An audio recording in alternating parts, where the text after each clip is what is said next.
Industry range గురించి ఇప్పుడు ప్రత్యేకంగా చెప్పుకోవాల్సిన అవసరం లేదు. లోకల్ టు నేషనల్ లెవెల్ దాటి ఇంటర్నేషనల్ రేంజ్లో మెరుపులు కురిపిస్తోంది. అందుకే ఏ ఇండస్ట్రీకి చెందిన వారైనా టాలీవుడ్ దర్శకులతో పనిచేసేందుకు లైన్లో నిలిచింటున్నారు. మొన్నటి వరకు తమిళ హీరోలంతా తమ సినిమాలు తెలుగులో రిలీజ్ చేసేవారు. కానీ ఇప్పుడు ఏకంగా తెలుగు దర్శకులతోనే పనిచేసేందుకు ఇంట్రెస్ట్ చూపిస్తున్నారు.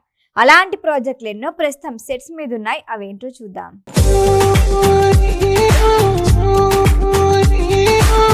తెలుగు దర్శకులు అప్రోచ్ అయితే చాలు డేట్లు ఇచ్చేస్తున్నారు. సౌత్ నార్త్ అనే డిఫరెన్స్ లేదు. ప్రస్తుతం మన దర్శకుల క్రేజ్ ఎట్లుంది. ఇందులో భాగంగా కొత్త కాంబినేషన్లు సెట్స్ పైకి వెళ్తున్నాయి.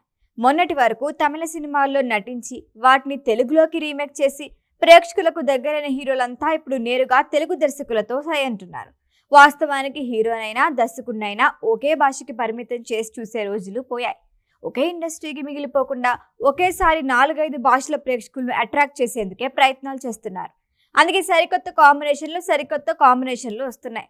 తమిళ హీరో ధనుష్ సార్ సినిమాతో తెలుగులో తెరపై అడుగుపెట్టాడు. వెంకీ అట్లూరి రూపొందించిన ఈ సినిమా తెలుగుతో పాటు తమిళంలోనూ సక్సెస్ అయింది.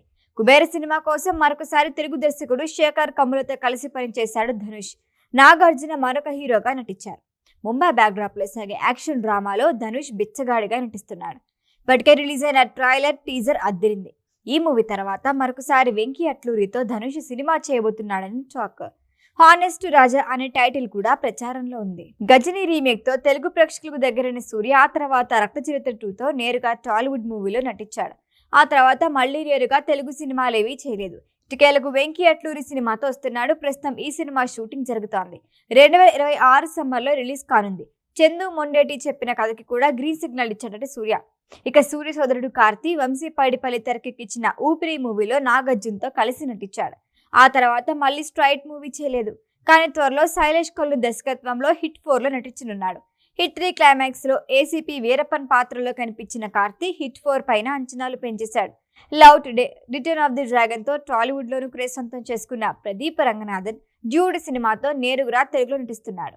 మైత్రి మూవీ మేకర్స్ నిర్మిస్తున్న సినిమా ఇది. ఇక కమల్ హాసన్ నేరుగా తెలుగులో చేసిన సినిమాల గురించి ప్రత్యేకంగా చెప్పుకోవాల్సిన అవసరమే లేదు.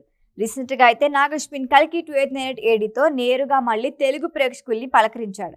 యంగ్ డైరెక్టర్ వివేక్ ఆత్రేయతో త్వరలో ఒక సినిమా చేయబోతున్నాడని టాక్. దాదాపు కాలీవుడ్ స్టార్ హీరోలందరి చూపు టాలీవుడ్ దర్శకులపైనే ఉంది. ఇక బాలీవుడ్ సంగతి ప్రత్యేకంగా చెప్పుకోవాల్సిన అవసరం లేదు. ఓవరాల్ గా అందరి చూపు టాలీవుడ్ దర్శకులపైనే. అది తెలుగు బ్రాండ్ అంటే అంటున్నారు ప్రేక్షకులు. ఈ వీడియో కనుక మీకు నచ్చినట్టయితే లైక్ చేయండి, షేర్ చేయండి, సబ్స్క్రైబ్ చేయండి. అలాగే పక్కనే ఉన్న బెల్ ఐకాన్ని క్లిక్ చేయండి.